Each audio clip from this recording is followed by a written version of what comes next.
best dishes are Jonathan and Matthew. For the zoo challenge, I did the yellowtail macaw, and right away when I looked at its diet, it was mainly seeds and nuts and fruits, that I thought, okay, dessert. Thought of the tapioca right away, and I wanted to do something definitely tropical. There's a lot of components. There's like 17 components to my dish, so the good thing about it being a dessert and not having to worry about the temperature of it, I was able to start nice and early, and it was actually one of the most relaxing challenges because I had a lot of time. I knew that my idea was well thought out, and I knew that if I executed it, it would be well received. Matthew, I thought you just nailed it. It was, thank you, so much fun. And as I worked through it, I just had all these amazing bursts of flavor. When Katie got sent home, I think we were all a bit relieved and to be honest, I think a bit happy. I mean, no offense to her as a cook or anything like that, but her personality, she was pretty abrasive, and there was a lot of tension in the house. And I think people, when she was gone, it was definitely like a weight was lifted off our shoulders. As far as the living back at the Soho it was a lot more comfortable.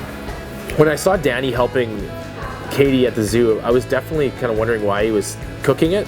Like Jeff said last night, when you're cooking someone's dish, when you're responsible for the doneness of meat or a garnish or something like that, when it's not a team challenge, it didn't really make sense. Danny's a super nice guy, and I know he was just trying to help, and he was just trying to be the good guy, and that's fine.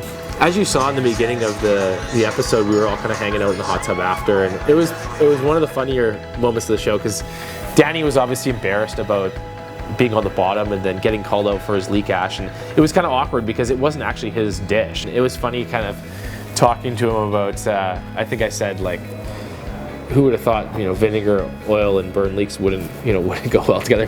We had a good time in the hot tub that night, kind of hanging out, and that's the good part about the show is you can always laugh at yourself afterward. When Jonathan said that I was like a shark, I think that's pretty fitting. I mean, I've done really well in the competition so far, and I've pretty much been out for blood since I got on the show.